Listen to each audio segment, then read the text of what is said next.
Assalamualaikum warahmatullahi wabarakatuh. Balik lagi bareng aku untuk membahas terkait materi atau matkul Sistem Informasi Akuntansi Pemerintah di pertemuan yang kedua mengenai overview SPAN dan Sakti gitu.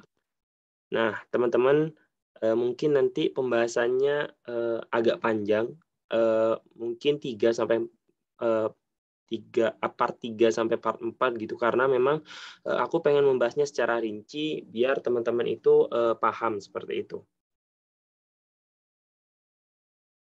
Oke, kita mulai saja ke slide pertama. Jadi, Sakti dan Span ini merupakan bagian dari salah satu elemen PVM gitu kan.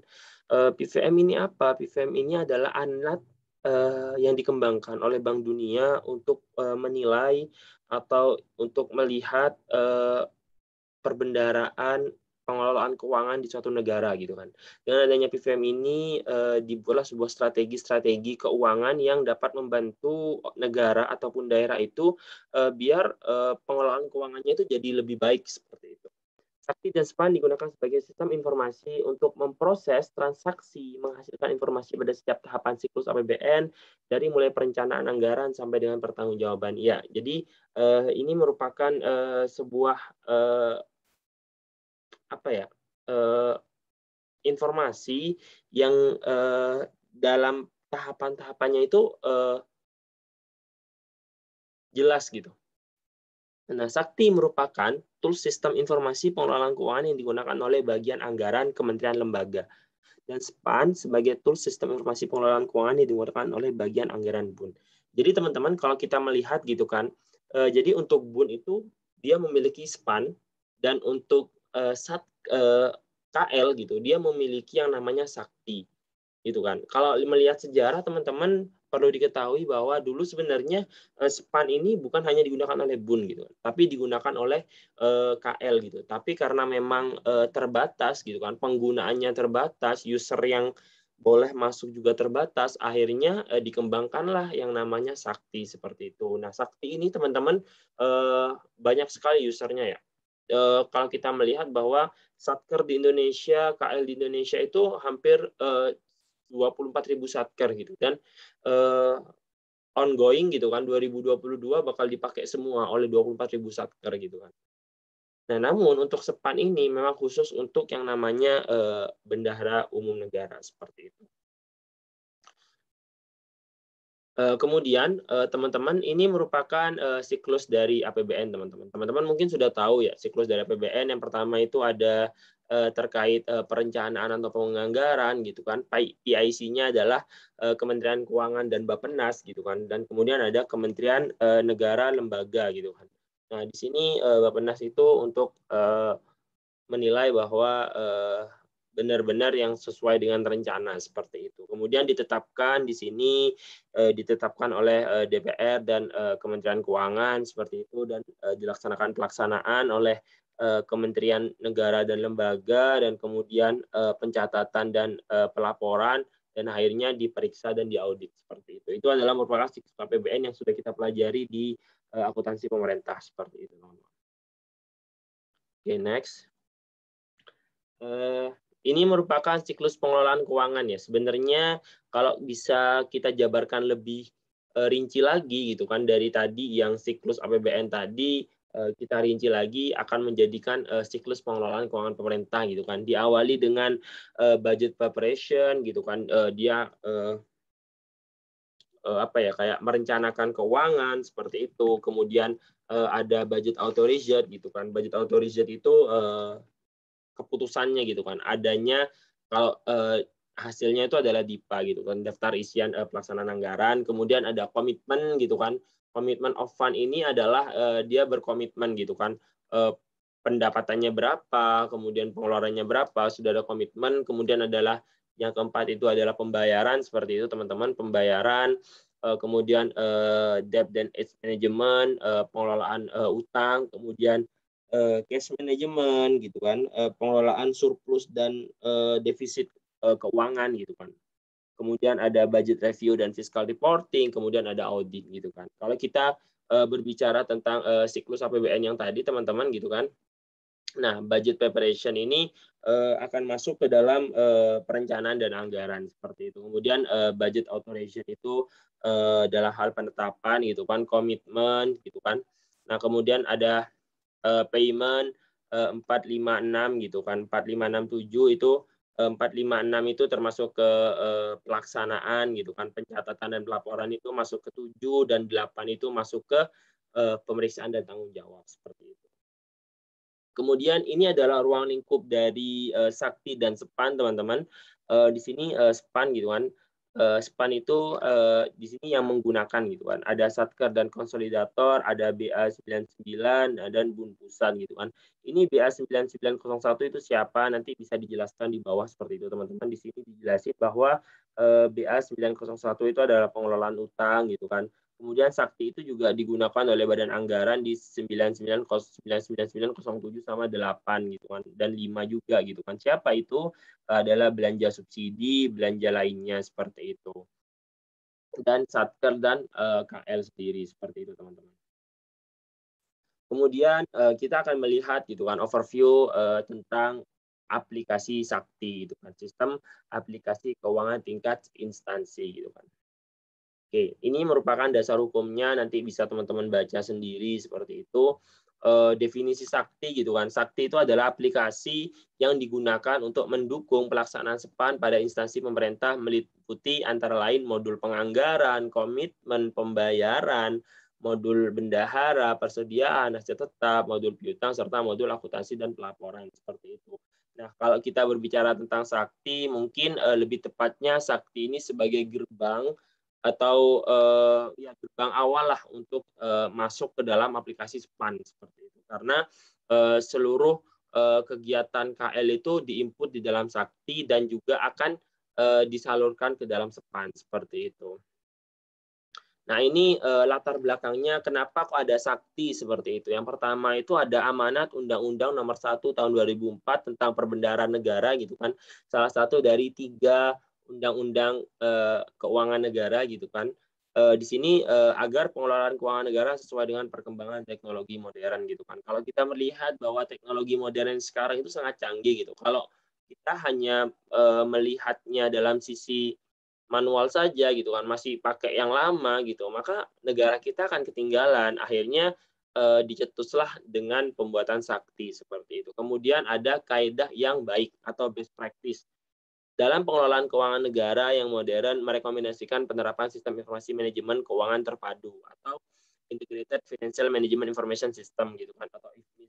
Jadi maksudnya di sini apa gitu kan, bahwa sistemnya itu terintegrasi seperti itu. Kemudian ada implementasi SPAN tahun 2014 sebagai perwujudan penerapan MIS pada sisi bendahara umum negara sekaligus milestone modernisasi sistem pengelolaan keuangan negara Indonesia. Maksudnya apa gitu kan? Kalau di awal, kalau kita berbicara sejarah dari apa keuangan negara gitu kan, 2015 itu baru dicetuskanlah yang namanya SPAN gitu kan. Nah, SPAN itu yang aku bicara di awal bahwa SPAN itu dulunya dipakai oleh bukan hanya bendahara umum negara gitu kan, dipakai untuk beberapa KL juga, tapi karena terbatas gitu, usernya terbatas gitu kan, akhirnya dikembangkanlah suatu software, suatu sistem yang namanya SPAN gitu. Akhirnya semua satker itu bisa make gitu. Nah, ini adalah sebuah implementasi gitu. Awalnya SEPAN dan akhirnya dikembangkan lagi menjadi Satker yang khusus untuk KL dan SEPAN khusus untuk bendahara umum negara seperti itu. Dan ini merupakan ini merupakan konsep dari Sakti, teman-teman. Yang pertama adalah satu database untuk semua pengguna. Jadi benar-benar yang disatukan gitu database-nya gitu kan. Dengan beberapa modul seperti itu. Kemudian satu aplikasi untuk tahap penyusunan sampai dengan pertanggungjawaban. Iya, jadi kan di aplikasi ini ya di awal itu ada modul yang namanya modul penganggaran sampai di modul pelaporan seperti itu. Jadi benar-benar yang dari tahap penyusunan sampai ke pertanggungjawaban APBN ya sudah ada di situ gitu kan. Kemudian satu aplikasi untuk semua level satker, wilayah, unit atau KL. Ya, jadi ada satker, ada wilayah, unit, KL ya tetap pakainya sakti seperti itu. Itu adalah konsep sakti. Nah, kemudian apa itu sakti gitu kan? Sakti itu yang pertama adalah open platform. Maksudnya apa? Sakti dapat diakses di berbagai macam perangkat dan multi OS gitu kan. Nggak hanya satu perangkat teman-teman, semua perangkat bisa gitu kan. Kata dosenku semua laptop itu bisa asalkan punya aplikasi Sakti seperti itu. Karena memang aplikasi Sakti ini berbeda dengan aplikasi Sepan. Kalau aplikasi Sepan itu kata dosenku cuma satu gitu. Maksudnya gini, hanya satu komputer yang bisa menggunakan aplikasi Span gitu. Jadi nggak bisa itu digunakan di mungkin ada orang-orang bendahara di kantor gitu kan. Saya mau pakainya di rumah aja itu nggak bisa gitu kan. Dulu pada saat pandemi gitu kan, aplikasi Span itu menggunakan yang namanya tetap ada orang yang menjalankannya di kantor, tapi cuma satu orang. Yang lain itu ada di rumah gitu. Modelnya adalah remote seperti itu. Jadi kalau Sakti itu lebih fleksibel seperti itu. Kemudian lightweight apps maksudnya apa? Spesifikasi hardware pengguna tidak terlalu mempengaruhi kecepatan proses gitu. Maksudnya apa? Di sini ringan gitu. Aplikasi ini ringan seperti itu. Kemudian real time data transaksi Sakti dapat tersaji secara real time. Maksudnya apa? Di sini ya benar-benar yang sudah dimasukkan, yang benar-benar sudah tampil seperti itu. Benar-benar yang real time seperti itu. Kemudian ada 14 periode, 12 periode bulan kalender, 1 periode penyusunan LK audit, dan 1 periode penyusunan LK audit. Jadi di dalam Sakti itu ada 14 periode, 12 periode ya dari Januari sampai Desember gitu kan. Kemudian 1 periode itu an audit, kemudian 1 periode lagi yang namanya audit seperti itu. Kemudian lanjut lagi kemudahan akses. Kemudahan akses di sini adalah akses dapat dilakukan kapan saja dan dari mana saja melalui jaringan internet. Ya, jadi selain open platform ya yang tadi aku jelasin bahwa kemudahan akses gitu kan. Pengguna tidak perlu melakukan install atau update aplikasi seperti itu. Keamanan informasi, penggunaan one time password meningkatkan keamanan transaksi. Jadi memang benar-benar yang informasi yang atau keamanan informasinya benar-benar terjaga di Sakti karena memang ketika ada yang membobol gitu kan, ada yang masuk ke dalam aplikasi Sakti orang-orang yang tidak bertanggung jawab maka dapat mempengaruhi data-data yang ada di Sakti seperti itu dan juga kalau seperti itu ya bakal mempengaruhi laporan keuangan seperti itu. Kemudian ada otomasi jurnal dan audit trail gitu kan. Ya ada jejak auditnya seperti itu, ada log historisnya seperti itu dan ada laporan konsolidasi tiap hari. Laporan keuangan dan laporan BMN konsolidasi dapat dihasilkan setiap hari karena memang yang tadi bahwa keunggulan dari database ya semua ketika memasukkan data satu ya akan dikonsolidasikan oleh keseluruhan data seperti itu. Jadi benar-benar yang kalau kita menggunakan Sakti, negara menggunakan Sakti, kalau dulu kita menghasilkan laporan keuangan mungkin waktunya 1 bulan 2 bulan gitu kan karena memang konsolidasi itu butuh waktu, terus yang lain juga butuh waktu. Tapi kalau di Sakti gitu, dengan adanya Sakti dan Sepan, laporan keuangan itu bisa dibuat dalam waktu mungkin 1 sampai 3 hari seperti itu. Yang benar-benar cepat banget seperti itu. Nah, kemudian ini adalah modul-modul dari Sakti, teman-teman. Ada modul administrasi sampai modul di pelaporan seperti itu. Nah, ini ruang lingkup dari Sakti, teman-teman. Sebenarnya kan